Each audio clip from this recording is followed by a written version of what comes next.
As long as I can remember, I've always been drawn to archery, and in that, always traditional archery ever since I was a little kid. I don't know exactly where it started, but I know, like, you know, with superheroes, whether it was watching Legolas on Lord of the Rings or Robin Hood, like that just always, you know, really drew me in, and so I've just always loved that form of archery. My name's Caleb Fleece, and on October 1st, opening day, I was able to harvest an Oklahoma black bear with a primitive bow and arrow, stone tip as well.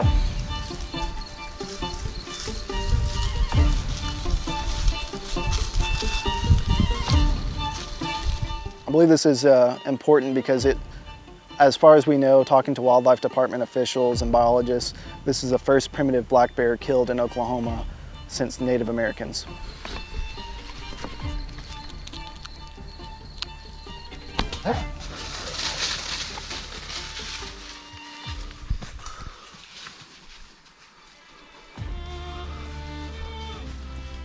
I'm so glad I made a good shot on that bear. I'm so glad that was a perfect shot. That's a good bear too. That was an amazing hunt. Oh my goodness. I'm using a stone point. It's made out of obsidian, and there's been a few bear harvests in Oklahoma with traditional bows. Most of those will be, you know, laminate wood and fiberglass bows and carbon arrows, and there's been a few wood arrows, but this is the first documented that we know of primitive bow and primitive arrow. So, you know, there's a lot of work that goes into flint knapping a stone point, and they can be very effective. But there's a lot of work that goes into it, especially if you're willing to do everything yourself from A to Z. And, you know, that's just one more step in the process that you have to learn. And I would say it's the toughest. So that's been the biggest, you know, journey for me as far as learning to build my own primitive equipment.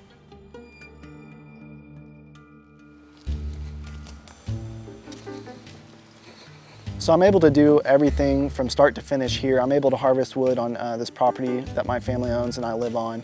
And then I have a workshop behind us here that I'm able to do everything from flint knapping to bow building to arrow fletching. So everything, you know, I can do right here in the comfort of my own home. I go and I cut these Osage orange trees down and I split them. They have to be hand split, so that way a hand split will follow the grain when you drive those wedges in. And so with Osage, you need to follow the grain. After you do that, you'll seal the back and the ends, and you'll let this wood dry for at least 2 years, preferably 3 or 4. Before you can start making a bow, you actually have to go to the end of your stave, and you want to go beneath the sapwood, and you want to start at one growth ring. You preferably pick a little thicker one, and you need to carve perfectly between that growth ring the whole way down the piece of wood. You can't dive into the next piece if you do that. If I was to make it this far down and dive into the next piece, you'd have to start over. Your bow would break right there. When we were talking about self bows, we were talking about a bow carved out of one piece of wood. It doesn't have any, you know, laminates. There's no performance enhancing. It's a bent over stick in the purest form. This is all one growth ring the whole way down. There's a few little bitty pieces of the growth ring above, but I'll just scrape those off when I'm getting ready to make the bow. Every single self bow is different. You're taking a curvy, snaky piece of wood. It might have some knots, it might have some imperfections, but if you're willing to work with that piece of wood, you can make something, you know, really pretty out of it and something functional too. So it's kind of like it's got its own personality. There's no two self bows that are the same. This bow is profiled, and I've started removing wood off the back side, and I've actually got this floor tillered, so it's starting to bend on its own. This is a bow that's almost finished, and the limbs are bending perfectly. I've got this down to the desired draw weight, and I just glued on the snake skin. I'm gonna let it dry another day or two, and then I'll trim off the edges and finish sanding this, and we'll put some sealer on it. If he wants a leather grip, I'll put a grip on it for him. But this bow is pretty much done. All the wood removal is done other than finish sanding. So there's a lot of different woods you can use. You could use hickory, you could use ash. I'm using Osage, and if you talk to most bowyers in Oklahoma, Osage orange bow dart is the most, you know, it's just the best wood to work with. It's got the best performance. It takes a little bit more care to make a bow out of it. There's some rules you have to follow with Osage, but when you take the time to follow those, Osage will just build a really long-lasting bow that has great cast, great performance. Before I start bending this bow, I have it on this jig, and basically what this jig is doing, it's acting as like a separate set of hands, and it will draw that bow for me. So I can pull on the string through a pulley system and look back and really get a good eye of how the limbs are bending, because I want them to bend evenly with each other, and I want them bending evenly throughout. If one area was bending too much, it would be considered a hinge, because it would be a weak spot and it'd bend too much, and that spot could stress and break.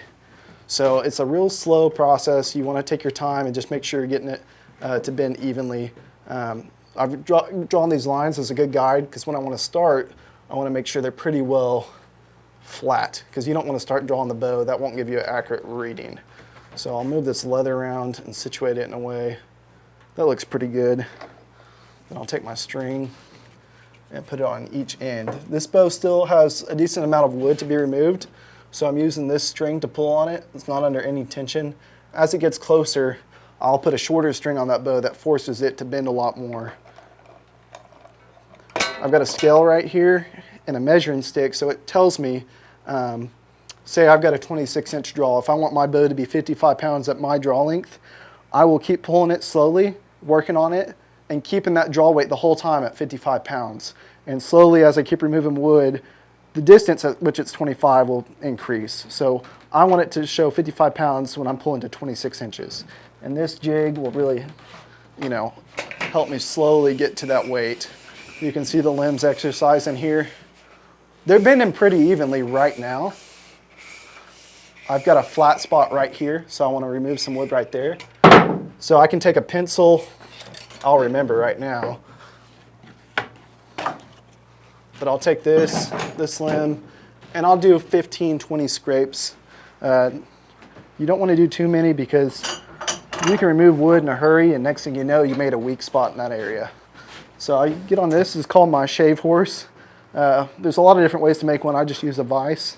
And this area right here is where it's stiff. So I take the scraper, and you can see that wood just coming off.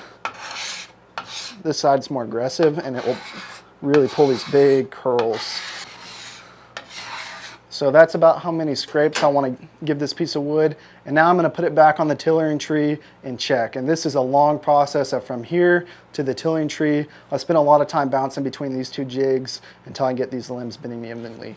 This bow is finished as far as tillering goes. I'll show you what it looks like when it bends. Normally I would till it with the string on it, but I'm going to wait to trim the snakeskin until it gets a little bit more dry before I do anything like that. But this should have a nice, pretty bend to show you.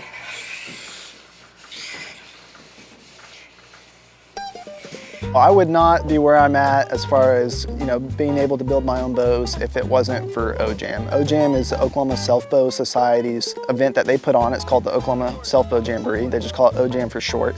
It takes place usually in the Stillwater area. It's always during spring break. They have different demonstrations, from flint knapping to harvesting Osage to really, you can start on the first day, and by the last day, if you're willing to work, you should leave OJAM with a shooting bow, like a proper bow. And there's just a whole bunch of people there just wanting to help pass on this knowledge and just keep this art form alive.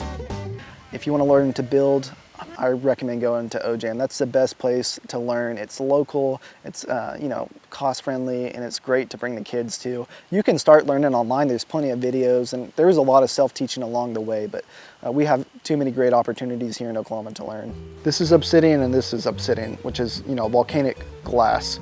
And you can get it in all different colors. This is a real pretty color. This is a black glass, and you can see, I don't know if you can tell, but it's actually translucent when you get it thin enough. And this is a point that is one of my backup points. I could have used this one this year if I needed to. It's right at 7/8. It's 60 grains. These are some of the finger tabs I make. This is cordovan leather. It's horse leather. It's from Italy. I wanted to be able to make a wood tab that would match people's bows. There's a lot of leather and metal tabs out there, but nothing with wood. So I started making these wood plate tabs. This would be the first bow I built at OJAM. I believe it was 2017 or 2018 was my first year there. This is my most recent bow. This is the bow I made specifically for bear hunting this year. I carved in a little bear-shaped paw print, and inlaid that with actual crushed turquoise. The back has got some copperhead skin on it. These were gifted to me from a friend in Stillwater, and I also did some polka dots to match the crushed turquoise on the side. The grip is beaver tail again, and the shelf is as well, because it was really important to me on this bow. Everything pushing that arrow, I wanted to be just made out of natural materials. So the shelf didn't have any Velcro, and the string is actually flax fiber. So this would be just 100% flax fiber linen thread, and that's what I twisted the bowstring out of. And I just used beeswax to help keep it twisted up and help keep it from fraying. These are made out of Douglas fir. They're 5/16 is the diameter, and then this is the one I killed the Oklahoma bear with.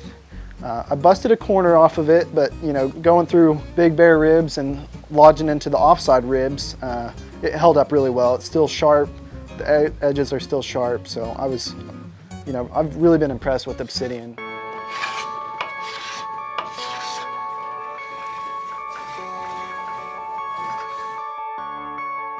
There's so many different aspects of it to me that are exciting and rewarding.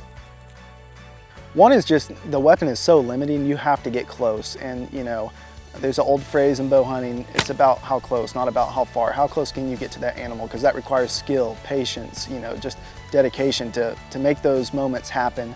But also when you've built and spent this time on this equipment, you know, it just means a little bit more to you than something you just go buy at the store. You're really invested in your equipment, and when it all comes together, it's the most rewarding experience I could ever imagine in hunting.